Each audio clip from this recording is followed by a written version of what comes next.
Hello my gaming guys, welcome to Groza Nox channel. Play now the Last Farmer game. The world we once knew has been shattered. The old laws and order are forgotten. Cities lie abandoned.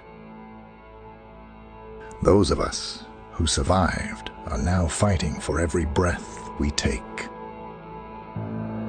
Under a canopy of gray, poison clouds, I've wandered the desolate lands for years, constantly searching for the resources to survive and a safe place to rest each night. I'm tired of wandering. I'm ready to settle down right here, in this wasteland. From the debris of the past, I will build a new beginning. I'll create a place where warmth and comfort can be found again. A place I can proudly call home. Gcon are a games developer that usually publish the type of janky simulator games that I, for some reason, enjoy immensely. Their resume includes games such as Parking Tycoon, Business Simulator, Cyber Internet Club Simulator and Bootlegger's Mafia Racing Story. As far as finding information on the studio itself, that proved to be a hard task as they don't seem to have a website, so for now their story will have to remain a mystery.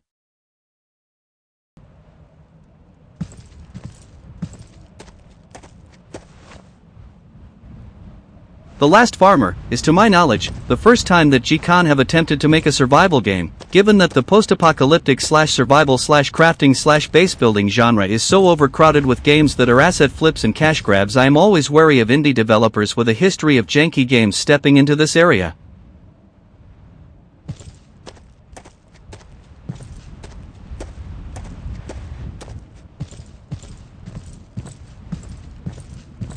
A lake. Fresh water is a rare find in these parts. This place is already looking promising.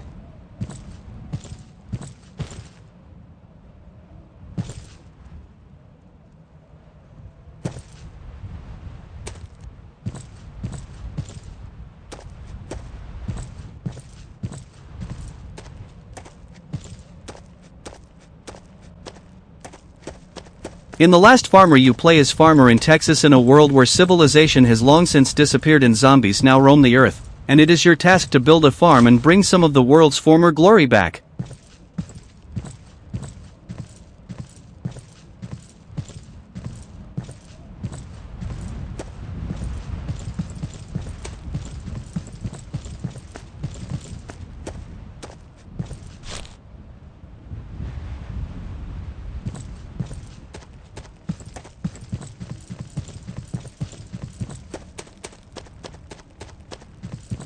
Finally, some shelter. This workshop looks abandoned, but it might just be what I need.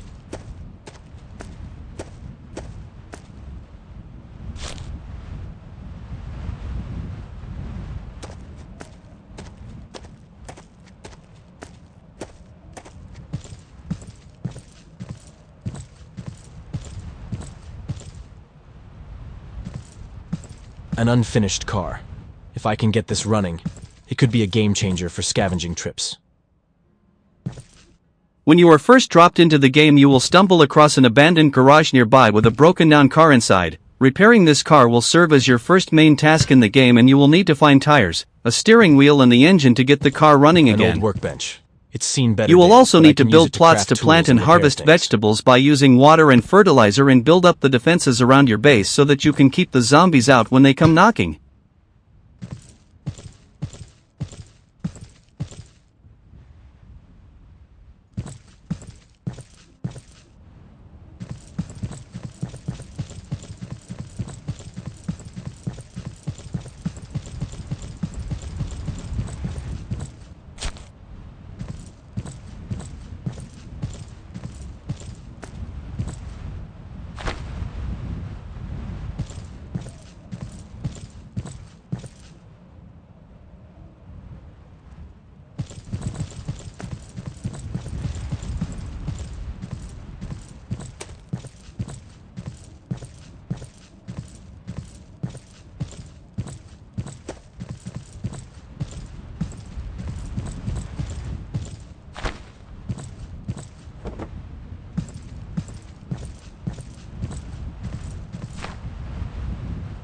You can use existing structures as bases or even choose to build one from scratch if you so desire. Either way, you will need to harvest materials from trees and existing structures in order to create the tools you require, and as per most survival games, you have different tool benches at your base that are used for different crafting purposes. Some of these are available right at the start of the game and others you will have to repair before you can use.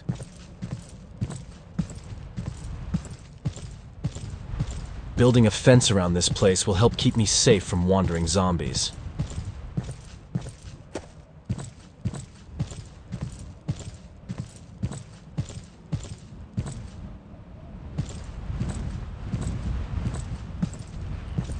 The crafting system is all fine and good, but when it comes to base building, there was never a point in the game where I found this absolutely necessary. Apart from building plots to grow vegetables, there is also no point to building gates and walls around your base to keep the zombies out, as they are very flimsy and the zombies seem to smash them down within a few hits, so it becomes tedious repairing and rebuilding your defenses.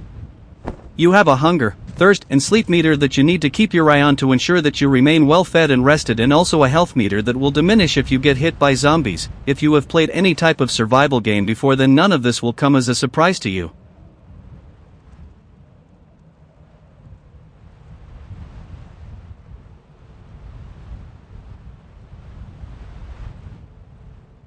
The map itself is surprisingly large, which is why you will want to get the car fixed up as soon as possible, as it will make the map easier to traverse. The landscape itself though is very sparse and repetitive though. I do understand that the game is set in the middle of rural Texas, but there is just not enough diversity in the design of locations to really keep anybody interested. The same goes for the items you can scavenge from the locations around the map. They mostly consist of food, drink, cloth, wood, and metal, with very little variety in what you can loot. After a few hours it got to the point that I couldn't even be bothered exploring most locations, as there was just nothing enticing enough to even make me bother wasting the time doing so.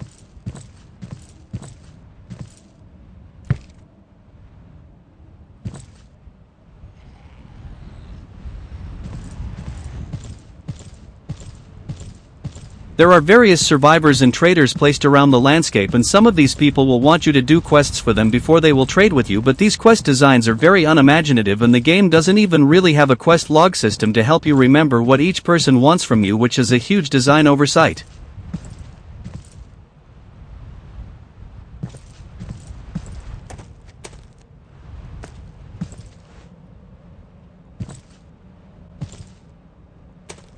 One of the main challenges of building of a survival game is creating a gameplay loop that keeps you engaged and rewards you for gathering resources and exploring different areas. The Last Farmer fails to do this, and the gameplay loop just becomes a tedious chore of gathering the same few resources over and over again, to the point that most of the time I felt like the only reason I was gathering items was solely to keep my thirst and hunger meters topped up. The zombies themselves don't pose much of a problem either, and seem to just randomly lurch toward you in a straight line whenever they spot you, making them easy pickings.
Okay guys, see you again soon next time.